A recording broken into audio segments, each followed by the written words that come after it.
Hi అండి, welcome back to my channel. ఈరోజు మసాలా వంకాయ కర్రీ ఎలా చేసుకుంటానో చూపిస్తాను. ఫస్ట్ స్టవ్ ఆన్ చేసుకొని ఒక ప్యాన్ పెట్టుకొని అందులో గుప్పెడు పల్లీలు వేసుకొని మంచిగా ఫ్రై చేసుకోవాలి. లో ఫ్లేమ్లో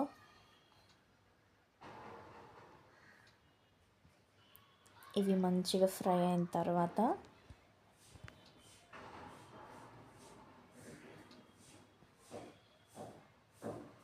తీసి పక్కన పెట్టుకోవాలి. మళ్ళీ అదే ప్యాన్లో 1 టేబుల్ స్పూన్ ఆయిల్ వేసుకొని ఆనియన్స్, టమాటోస్ ముక్కలు కట్ చేసుకొని ఆయిల్ హీట్ అయిన తర్వాత అలా టమాటో ఆనియన్స్ అందులోకి యాడ్ చేసుకొని అవి మంచిగా మగ్గనివ్వాలి. ఇవి మగ్గేలోపు వంకాయల్ని కట్ చేసి పెట్టుకుందాము. ఒక గిన్నె తీసుకొని అందులో వాటర్ వేసుకొని 1 స్పూన్ సాల్ట్ వేసుకోవాలి.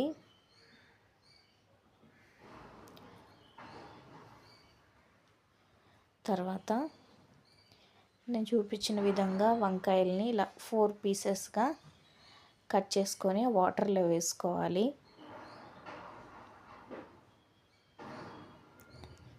అన్ని వంకాయలని ఇలా కట్ చేసుకొని వేసుకోవాలి. తర్వాత ఇవి పక్కన పెట్టుకొని మిక్సీ జార్ తీసుకొని అందులో పల్లీలు, ఉప్పు వేసుకొని ఒక్కసారి గ్రైండ్ చేసుకోవాలి.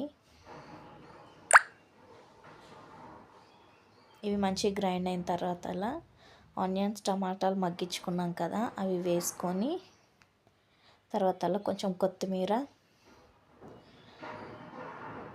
కొంచెం కారం,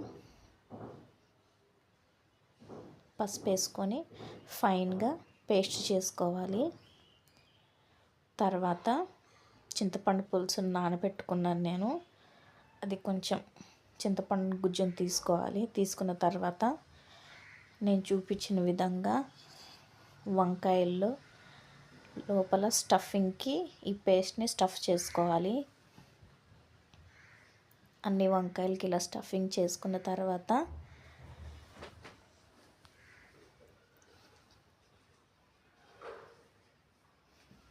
అన్ని వంకాయలకి ఇలా పేస్ట్ పెట్టుకొని ఇప్పుడు ఒక ప్యాన్ పెట్టుకొని అందులో 3 టేబుల్ స్పూన్ ఆయిల్ వేసుకొని నేను చూపించిన స్పైసెస్ వేసుకొని అవి కొంచెం ఫ్రై అయిన తర్వాత అలా అల్లం పేస్ట్ వేసుకొని పచ్చివాసన పోయేంత వరకు ఫ్రై చేసుకోవాలి. తర్వాత అలా వంకాయలలో స్టఫ్ చేసి పెట్టుకున్న వంకాయలని వేసుకొని అవి ఆయిల్లో మంచిగా మగ్గేంత వరకు మగ్గించుకొని తర్వాత అలా మిక్స్ చేసుకొని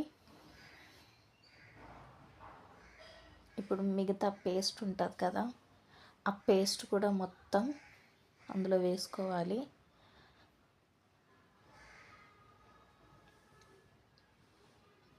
అందులో వేసుకొని మంచిగా మిక్స్ చేసుకొని చింతపండు పులుసుని తీసి పెట్టుకున్నాం కదా ఆ చింతపండు పులుసు కూడా యాడ్ చేసుకోవాలి.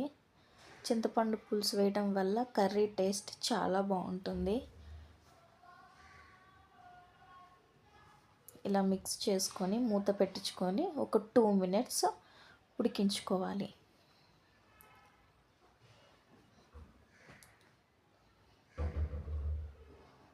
ఇప్పుడు మూత తీసుకొని కొంచెం గరం మసాలా చల్లుకోవాలి.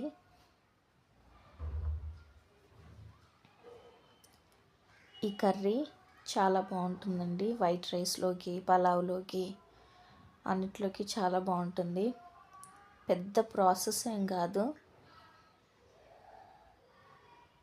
అంతే. కొత్తిమీర చల్లుకుంటే రెడీ. అంతేనండి. మళ్ళీ రేపు ఇంకొక రెసిపీతో మేము ముందుకు వస్తా. బాయ్.